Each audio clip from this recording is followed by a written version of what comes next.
Доброго времени суток, дорогие телезрители! В эфире НВК СХ, программа про авто 14. Мы обсуждаем темы и поднимаем вопросы, которые касаются безопасности дорожного движения. В студии работает Антон Васильев. В течение следующих 25 минут вас ждет много интересной и полезной информации. Итак, смотрите в сегодняшнем выпуске. Статистика происшествий, что случилось на дорогах республики за последнюю неделю. Как позвонить в госавтоинспекцию и по каким вопросам можно обращаться. Какие травмы чаще всего получают дети при ДТП? На какие дорожные знаки водители безнаказанно, но напрасно не обращают внимания?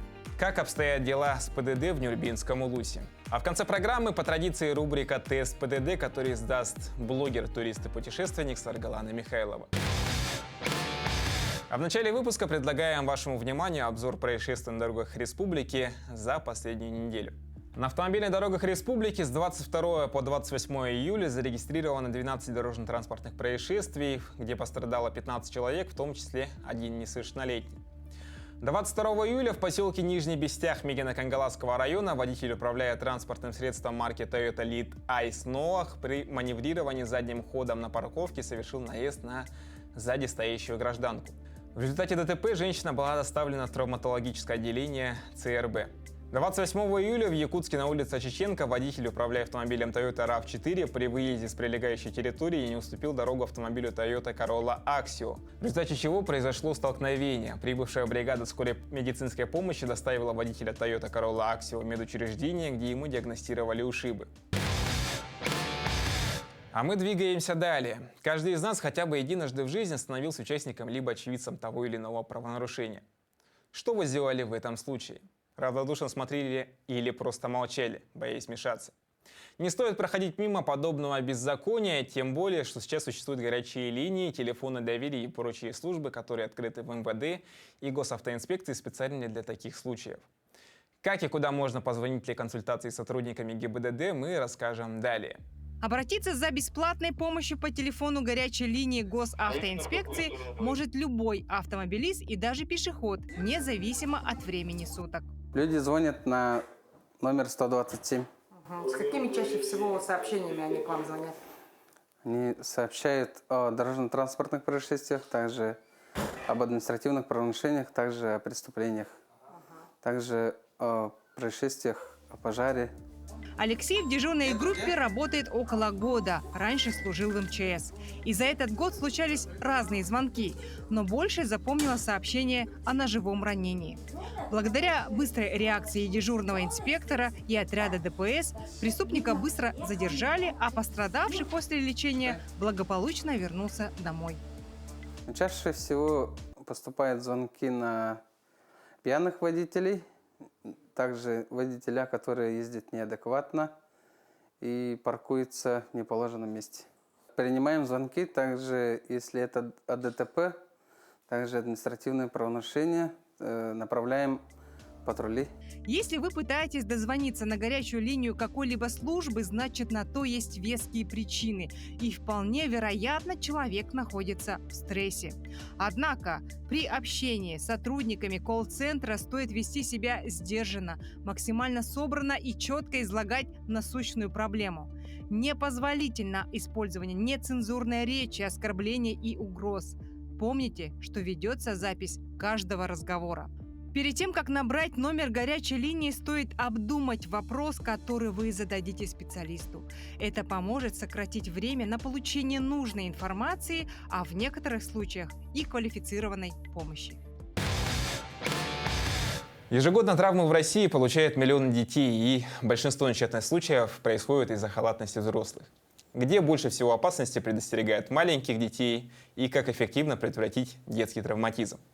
Об этом нам сегодня расскажет травматолог, ортопед педиатрического центра Национального центра медицины Григорий Комиссаров. Григорий Гаврилович, здравствуйте. Ну что ж, какая ситуация по детскому травматизму наблюдается сегодня? Какая ситуация сложилась в Якутске и в республике в целом? На этот вопрос лучше ответить числами, статистическими числами. И я хотел бы упомянуть именно число обращений в приемное отделение нашего педиатрического центра. Например, за 2020 год 10 тысяч обратившихся, из них госпитализировано 900. А за прошлый год, 23-й, 17 тысяч, госпитализировано 1500. А если конкретно говорить по части ДТП, то обратившихся по части ДТП вот за последние полгода, с января по июнь, в общем 198 детей, из них госпитализировано 37. То есть они поступили на стационарное лечение в больницу, оперироваться и так далее. Вот такие вот статистические данные. Вот опять же, исследовать статистики, какие виды травм преобладают? Ну, если спрашивать, какие виды травм преобладают, то это будет в летнее время уличный травматизм, а в зимнее время бытовой. А где дети чаще всего получают травмы? Это на улице или где-то в помещениях? Ну, это, как я уже говорил, зависит от времени года. То есть летом всегда на улице это бывает, ну, в большинстве случаев. А зимой в помещениях называется бытовой. Кто чаще получает травмы, девочки или мальчики? Есть ли такая статистика? Такой статистики абсолютно нет. Оба пола в одинаковой степени получают Ваши равное количество. наблюдения таковы. Да. И какой возраст все же можно считать самым травмоопасным? Есть ли такой, ну вот опять же, исходя из статистики, из вашей практики? Ну, самый травмоопасный возраст — это когда вот дети начинают сами очень активно передвигаться, играть. Ну, то есть, допустим, Они младенцы... когда сами выходят на улицу, наверное. Да. Без сопровождения родителей, например. Ну вот, например, младенцы до года, у них травмы бывают редко, но все-таки бывают. У детей старшего возраста, например, старшего школьного возраста, от 16 до 17 лет у них не очень часто бывает. Вот у подростков до этой группы, то есть 14-16, у них, да, больше всего бывает травм. Какие факторы, что чаще всего является самыми опасными видами травм, которые получают дети, и что родители и другие взрослые могут сделать для того, чтобы минимизировать такие риски? Ну, самые опасные травмы, они лучше, наверное, сказать про сочетанные травмы. То есть это сочетание травмы опорно-двигательного аппарата и различных систем. Например, если это нервная система, то это сочетание, например, перелома конечности плюс травмы головы. Или же перелом конечности плюс повреждение легкого. Такие травмы являются наиболее опасными, и они всегда бывают при ДТП. Если вот, например, ребенок-пассажир, ребенок-пешеход, тогда да, встречаются сочетанные травмы, и они представляют из себя наибольшую опасность. А что же все-таки взрослые и родители, в частности, могут сделать для того, чтобы такие травмы минимизировать? Ну, для того, чтобы минимизировать, начиная это с детского сада, со школы, пояснительные беседы, обучение детей переходу дорог со стороны родителей, обязательная фиксация детей на специальных удерживающих устройствах. Если младенцы, то это кресло, если подростки, это под сидушку. Обязательно пристегивать ребенка. Важно затронуть то, что является наиболее актуальным, начиная с этого лета, даже с прошлого, предыдущего, это количество самокатов и, как следствие, увеличивающееся количество травм, которые получают их пользователи. Пожалуйста, немного расскажите об этом. С этого лета у нас по городу Якутску появились эти электросамокаты. Ну, да, с их появлением количество травм именно вот этих самокатчиков прям, да, действительно возросло. И не только дети, не только подростки, но еще и взрослые. И притом люди достаточно солидного возраста получают травмы, вот, катаясь на этих электросамокатах. И дороги наши можно упомянуть. Не приспособлены для катания на таких самокатах. А какие травмы чаще всего получают вот те, кто небрежно пользуется самокатами и, соответственно, попадают в различные ситуации? Ну, для каждого, скажем, вида травмы есть определенные характерные переломы. Да? Вот, например, когда падают с самокатов, всегда бывают ссадины, то есть осаднение кожи. Вот, например, они обычно падают именно с опорой на руку. Тогда ломается именно в области лучезапястного сустава. Называется перелом лучевой кости в типичном месте. Это очень часто встречается. Или же, если человек прямо на высокой скорости разобьется с самоката, то бывает повреждение двух конечностей. Такое тоже может быть. Благодарю вас за интересную беседу.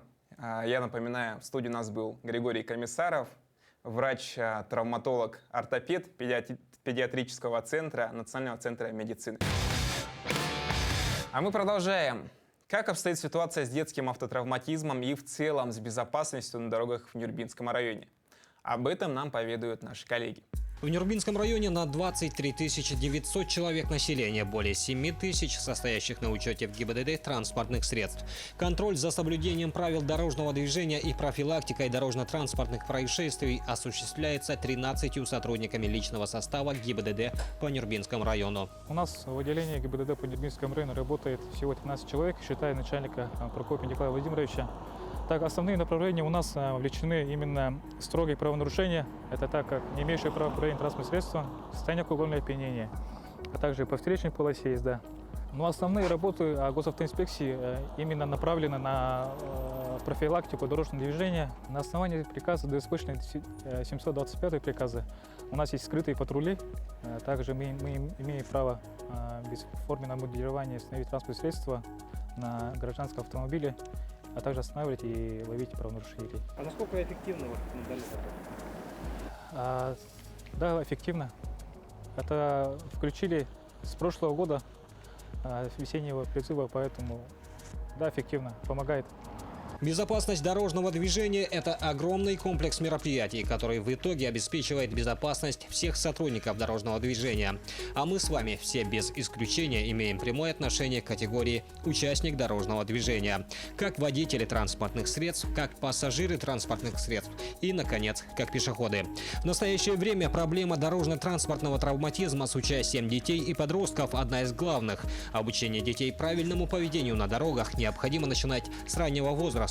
Поэтому сотрудники ГИБДД систематически взаимодействуют с образовательными учреждениями района, проводят тематические уроки, лекции и беседы. На каждый месяц проводим профилактические беседы с общеобразовательными учреждениями в целях профилактики детского травматизма, чтобы не допускали дорожные транспортные происшествия с несовершеннолетними. По оперативно-профилактическим мероприятиям также раздаем листовки, памятки, проводим профилактические беседы. По данным за 5 месяцев 2024 года в Нюрбинском районе зарегистрировано 13 дорожно-транспортных происшествий, в которых ранено 5 человек и 1 участник ДТП погиб. По сравнению с 2023 годом количество ДТП выросло на более чем 55%. Для достижения снижения этих показателей усиливается патрулирование на дорогах, увеличивается объем проводимых профилактических работ. Ведь безопасность каждого участника дорожного движения – это главное в работе сотрудников госавтоинспекции. Теорию при получении водительского удостоверения так или иначе сдавали все автомобилисты. Однако это не мешает им потом почти поголовно пропускать мимо себя множество дорожных знаков.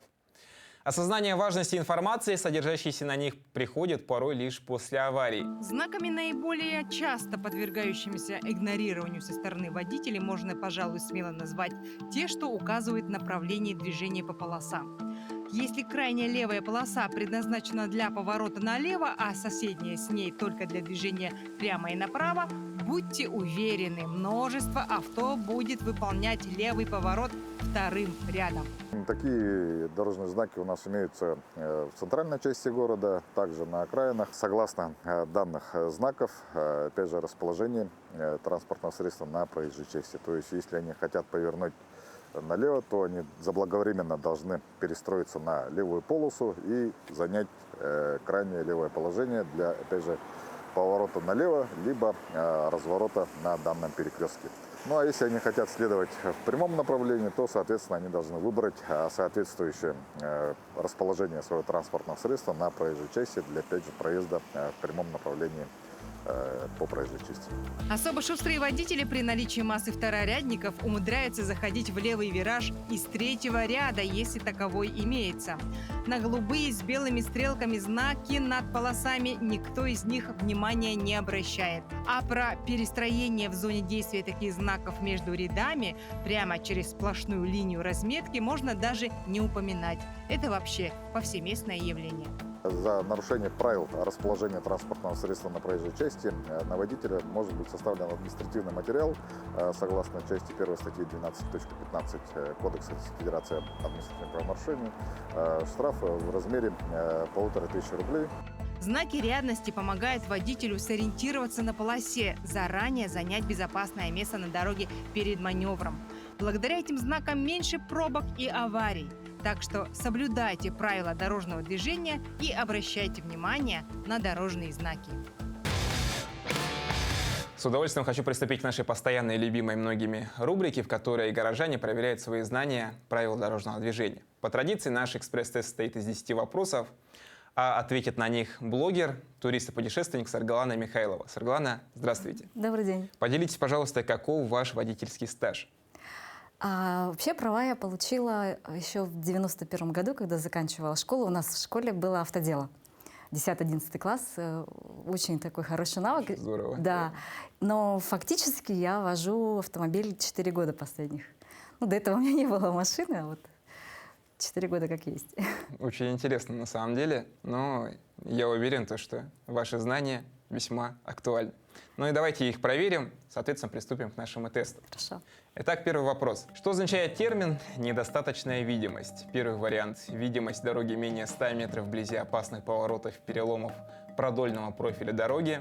Второй вариант – видимость дороги менее 150 метров в ночное время. Третий вариант – видимость дороги менее 300 метров в условиях тумана, дождя, снегопада и тому прочее, а также в сумерки.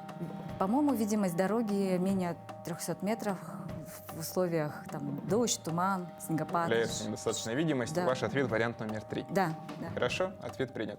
Вы можете объехать препятствие. Первый вариант только по траектории А, второй вариант только по траектории Б, третий вариант по любой траектории из указанных. Так, А идет налево, Б идет направо. Но там есть знак со стрелкой, который указывает налево. Значит, наверное, вариант А, скорее всего. Ваш вариант номер 1 только по траектории А. Да. Хорошо, ответ принят. Что означает сочетание красного и желтого сигналов светофора? Первый вариант – неисправная светофорная сигнализация, второй – вскоре будет включен зеленый сигнал, третий вариант – вскоре будет включен красный сигнал.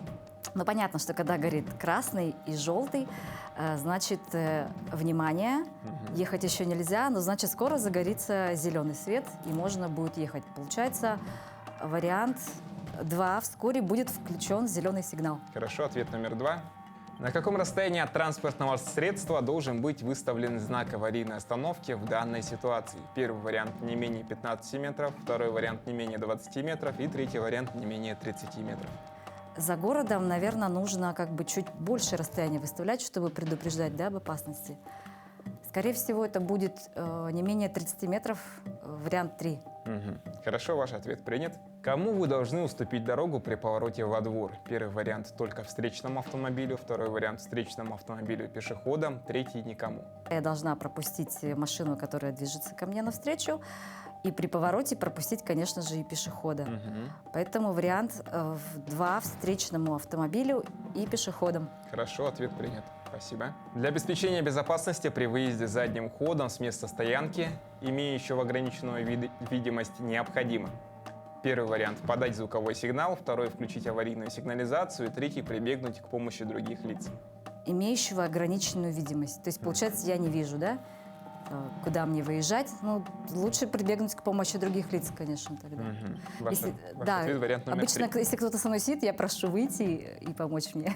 Это очень хорошо. Ага. Так, ответ принят. Третий. Ага. С какой максимальной скоростью вы имеете право продолжить движение на грузовом автомобиле с разрешенной максимальной массой не более 3,5 тонн после въезда на примыкающую слева дорогу? Первый вариант 60 км в час, второй 70 км в час и третий 90 км в час.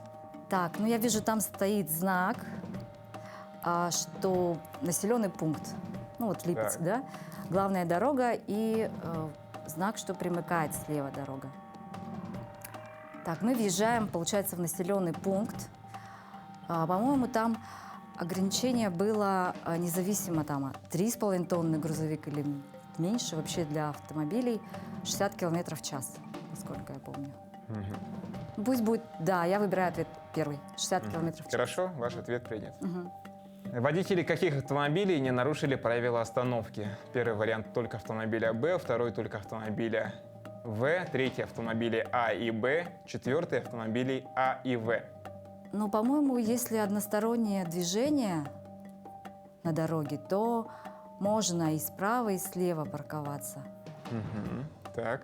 Ну, тут Ваш как будто ответ. бы две полосы. Ну, давайте я выберу все-таки знак стоит односторонний А и В. Какие автомобили не нарушили правила остановки, вы выбираете А ответ. и В. Это ответ Вариант номер 4. 4, да. Хорошо? Ответ принят. Вы намерены продолжить движение прямо. Ваши действия. Первый вариант. Проедете перекресток первым. Второй. Уступите дорогу грузовому автомобилю, так как он приближается справа. Третий вариант. Уступите дорогу грузовому автомобилю, так как он находится на главной дороге. Если нет никаких опознавательных знаков, я тут не вижу знаков. И непонятно, какая дорога главная. То есть, получается, раз помеха справа, значит, я должна уступить дорогу. То есть грузовик проезжает первым, так как он приближается справа. Это вариант 2. Ваш ответ, вариант номер 2. Принят. Принято считать, что среднее время реакции водителя составляет: первый вариант примерно 0,5 секунды, второй примерно 1 секунду, третий примерно 2 секунды. Ну, понятно, что у каждого водителя реакции разные. Само Это собой. зависит, наверное, от возраста, от метеоусловий, там еще от каких-то условий, но в среднюю надо, да, реакцию время? Да.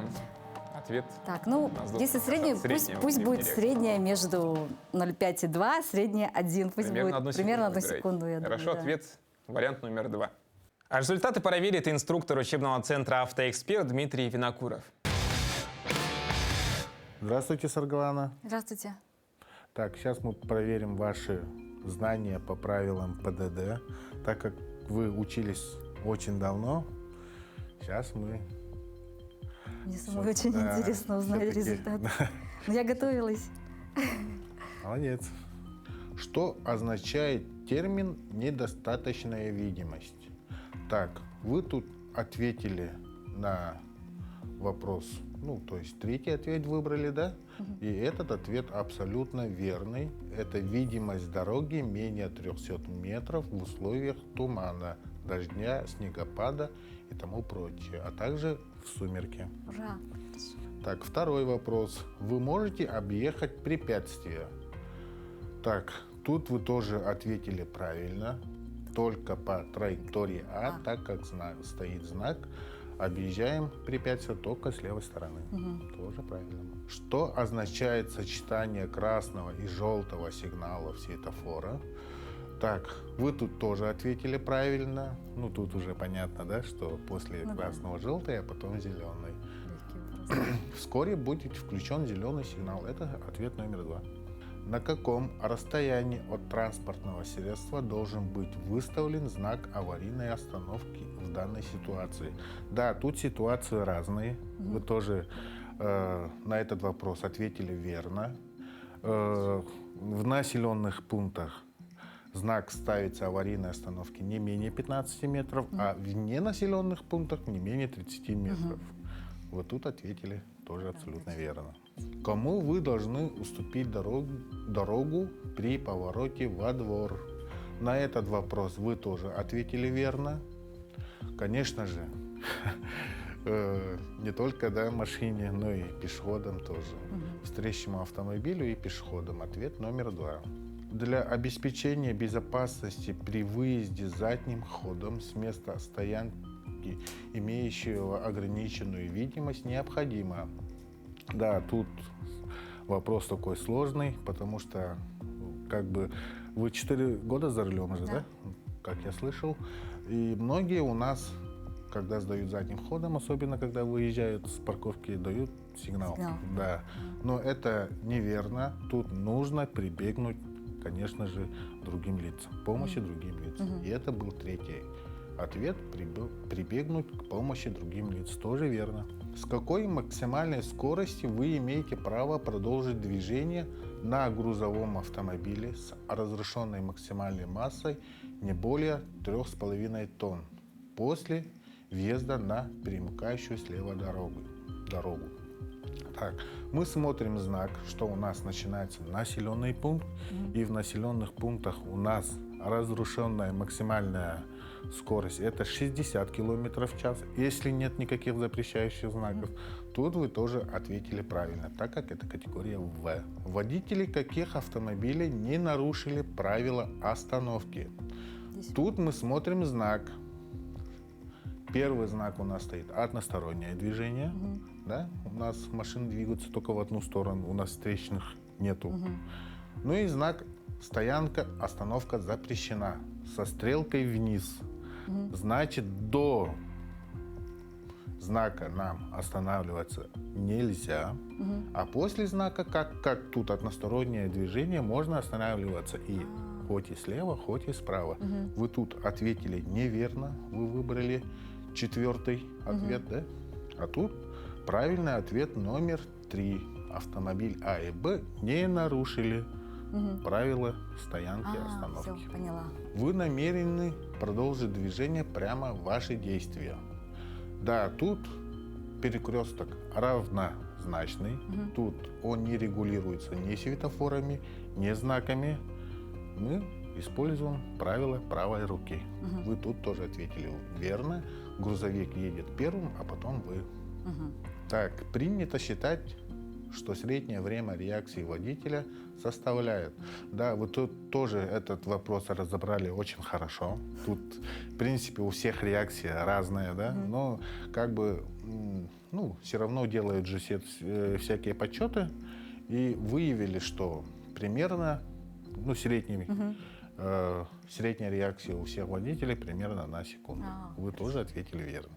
И таким образом вы прошли тест.